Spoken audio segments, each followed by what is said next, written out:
morning. Good morning, good morning. We are here in the delicious environs of WASD 2024 with René Rother, the solo developer behind the exquisite Children of the Sun. Where did the journey begin towards Children of the Sun? It was just one of these random prototypes I had lying around. So how many prototypes were you making? Were you just firing stuff out all the time? Yeah, just trying things. Right. Yeah, usually when I made games it was more like atmospheric pieces, not really gamey games. Right. This time it was really the mechanic first, really, So which never happened before. Yeah, that's different for you then. Okay, so maybe that's the trick. Yeah. Every time you're starting a new game idea with visuals, then you know it's not going to happen, Yeah, right? it's a problem. How would you describe the core mechanic at the heart of Children of the Sun? It's a connect the dots in a three-dimensional space. Okay, that's very non-aggressive description for a game where you shoot people in the head. Yeah, but that's what it is basically. Yeah. If you strip away all the visuals, it could be absolutely anything. It could be just dots really in floating in space. It could be absolutely anything. So the gameplay mechanic can be completely stripped away from everything else, and it would still work. But I just like to do these kind of more atmospheric kind of things, which are a bit more stylized. So the game is split into two phases. One is exploring, the other one is the action phase. And when you explore, you're just set on a fixed path. You can walk around to explore the environment, look at where the enemy's placed and what is their route. Just plan your path of action basically. And then when you shoot, you control the bullet. If you connect with something, you control the bullet. So I didn't want to make like a full-on stealth game. But I always felt it's important to still explore the area. And by putting it on rails, it made it the game that it is. Even just changing this, that you can freely walk around, would be a completely different game. And then the complexity would be increased. Sounds like a world of pain. So that's also one of those things, just to keep it simple for myself. You make a decision because there's only so much you can do, but it turns into such an important part of the character of the game, right? Absolutely. So I think It was a very nice side effect of it. Yeah. Like that limitation is good for creativity. Yeah. And it's true. It's really true. For a man who wears so much black, you're very good at using colour. Oh yeah, thank you. What were your inspirations for the incredible look and feel of the game? My main goal was to convey like some specific feeling with the game, going with the flow and trusting my guts with things. And that's a feeling I usually only get in music. It's something between melancholic, but also something slightly aggressive, but also something at the same time it makes you feel good. Like I'm talking about more like drone music. I love Swans, Right. It's like my favorite band. Then something like Godspeed You, Black Emperor, for example. Like these type of things. Like Right. maybe also post-rock.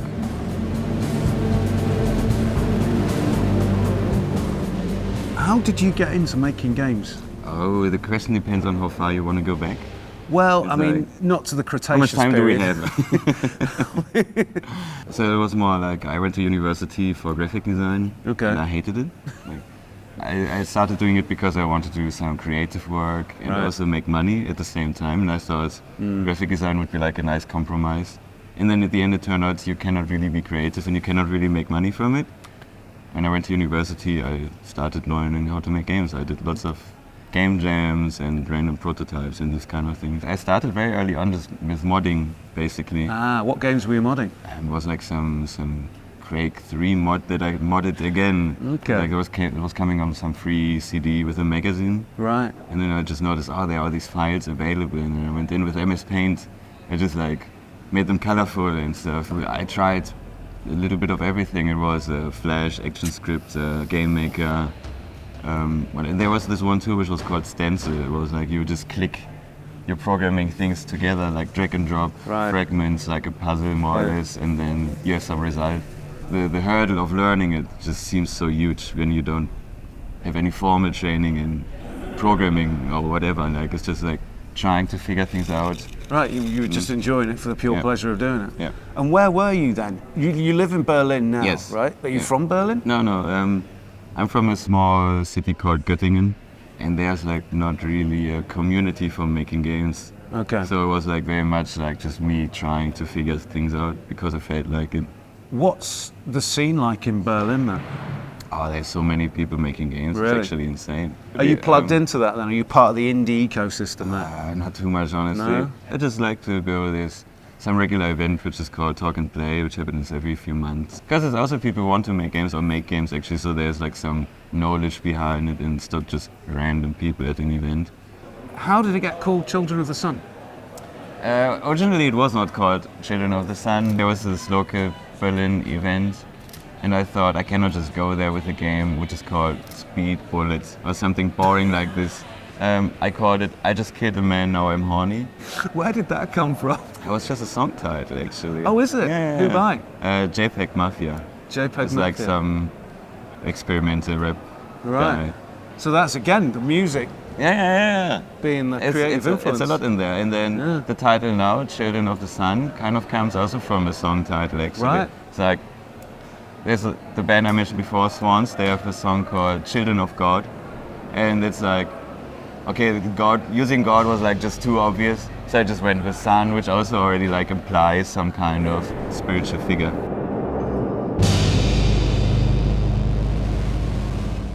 Coming here to WASD then, is this your first show where you've shown the game? Yeah. Yeah. Yeah. After it came out? Yeah, it's crazy. Just hearing people talk about it and seeing them play is much easier than to watch them online play and talking about it at the same time. It's too close to me. What was the journey like making this game?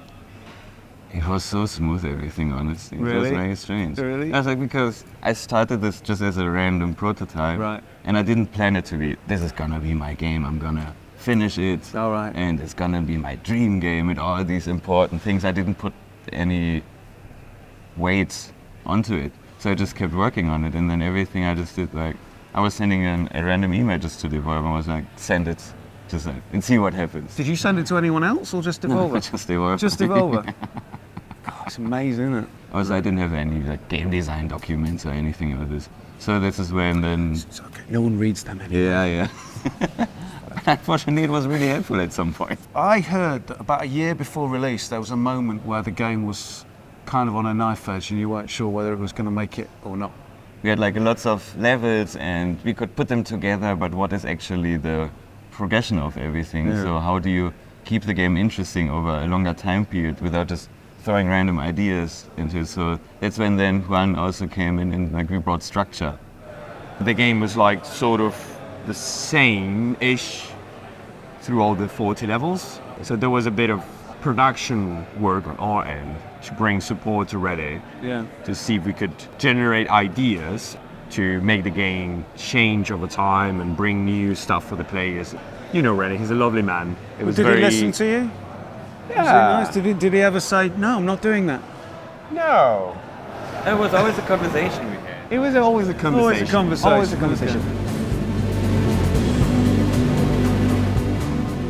You do everything in terms of the games. You made the visuals, you created all the characters, the assets for the game. Yeah.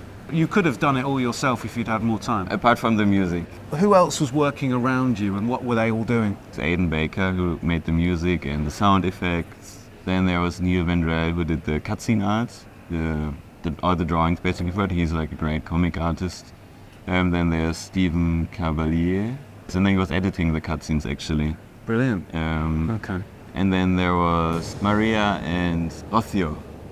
And they helped making assets for the levels, like to Right. fill the levels with a bit more life. and Right. so.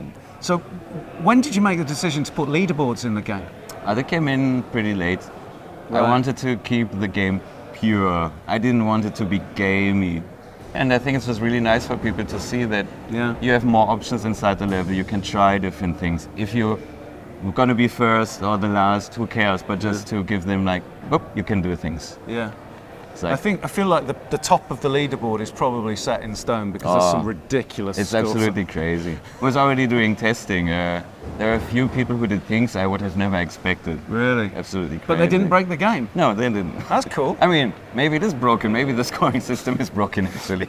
What was the launch like for you? Very strange. So it's Yeah. just getting a few beers in the fridge and then looking at the clock and waiting and waiting and waiting. Yeah. I expected bugs to happen. That's the main thing. Yeah. So I was like, okay, the next few days I'm gonna be. I prepared myself to just work on stuff for a bit and just fix stuff. But then I was just sitting there and waiting, and nothing came. Drinking your beers?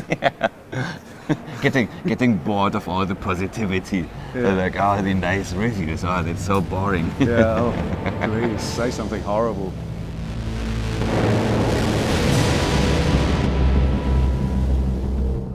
What happens next for Children of the Sun? I don't know, I want to work in a bar for a bit.